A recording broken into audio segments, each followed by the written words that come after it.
আগরতলা পৌর নিগমের ১৬ নং ওয়ার্ডে শুক্রবার অনুষ্ঠিত হয় প্রতি ঘরে সুশাসন অভিযানের অঙ্গ হিসাবে প্রশাসনিক শিবির। এদিনের প্রশাসনিক শিবির থেকে পিআরটিসি, ভেন্ডার লাইসেন্স, বিবাহ নিবন্ধীকরণ শংসাপত্র, আরওআর, বাড়ির হোল্ডিং ট্যাঙ্ক সহ ৮টি পরিষেবা প্রদান করা হয়।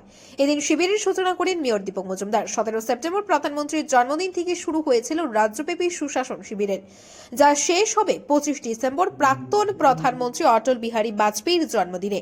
এই সুশাসন শিবিরের ফলে সারা রাজ্যবাসীর অনেকটাই সুবিধা হয়েছে বলে জানান মেয়র দীপক মজুমদার। সবার প্রতিটা ওয়ার্ডেই সমাপ্তি হলো প্রশাসনিক শিবিরের। কিরকম সাড়া পড়েছে এবং আপনি কি স্যাটিসফাই? আমাদের রাজ্য সরকার গত ১৭ সেপ্টেম্বর থেকে সারা রাজ্যব্যাপী প্রতি ঘরে সুশাসনের যে কর্মসূচি গ্রহণ করা হয়েছিল তা আগামী ২৫শে ডিসেম্বর তার পরিসমাপ্তি হবে, আনুষ্ঠানিকভাবে সমাপ্তি ঘোষণা করা হবে। আমাদের যশস্বী প্রধানমন্ত্রীর জন্মদিনে সেটা শুরু হয়েছিল এবং আগামী ২৫ ডিসেম্বর অটল বিহারী প্রাক্তন প্রধানমন্ত্রী ভারতরত্ন ওনার জন্মদিনে এটা সমাপ্তি হবে। তারই অঙ্গ হিসেবে সমস্ত আগরতলা পৌর নিগমের অন্তর্গত ১১টা ওয়ার্ডে আমরা কর্মসূচি গ্রহণ করেছিলাম। আজকে আমার এই ১৬ নম্বর ওয়ার্ড আগরতলা পৌর নিগমের এই ওয়ার্ডে আজকে সমাপ্তি হবে ৫১টা ওয়ার্ডের কর্মসূচি।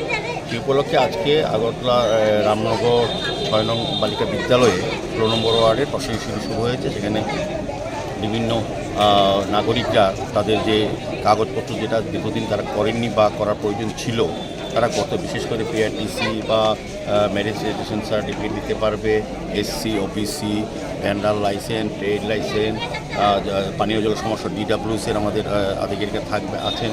তারপর বিদ্যুৎ বিষয়ে ইলেকট্রিক ব্যাপারে আলোচনা করতে পারবেন। আয়ুষ্মান ভারত এবং ওই আভা যে কার্ড এখান থেকে সুবিধা পাবেন। সার্বিকভাবে যেগুলি মানুষের প্রয়োজন, যেগুলি যারা করেননি এখন অবধি, সেগুলি ব্যবস্থা এখান থেকে করা হবে তাৎক্ষণিকভাবে।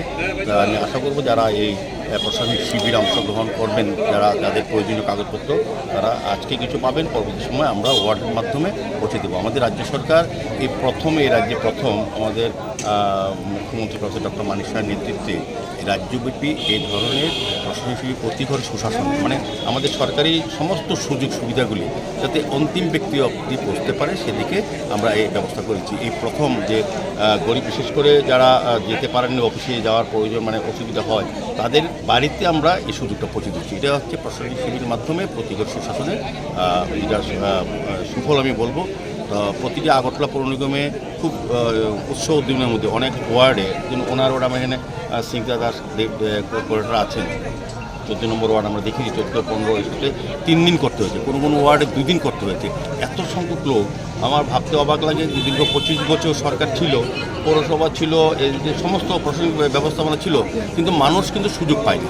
আমরা লক্ষ্য করেছি প্রায় ৬০,০০০-এর মতো আগরতলা পৌর নিগমে ইতিমধ্যেই এই সুযোগ তারা পেয়েছেন, যারা কাগজ করেনি, দীর্ঘদিন কাজ করতে পারেননি বা করানো হয়নি। তা আমার প্রশাসনিক শিবিরে এটাই সার্থকতা বলবো। সারা রাজ্যব্যাপী এটা ব্যাপক সাড়া পড়েছে। আগরতলা পৌর নিগমের প্রত্যেকটি ওয়ার্ডে খুব ভালোভাবে করেছে। আজকে আমার ১৬ নম্বর ওয়ার্ডে এটা পরিসমাপ্তি হবে, আগামী ২৫ ডিসেম্বর রাজ্যভিত্তিক পরিসমাপ্তি করবে। পৌর নিগমের ৫১টি ওয়ার্ডের মধ্যে সর্বশেষ শিবিরটি অনুষ্ঠিত হয় ১৬ নং ওয়ার্ডে। রামনগর ৬ নং বালিকা বিদ্যালয়ে অনুষ্ঠিত হয় এই শিবির।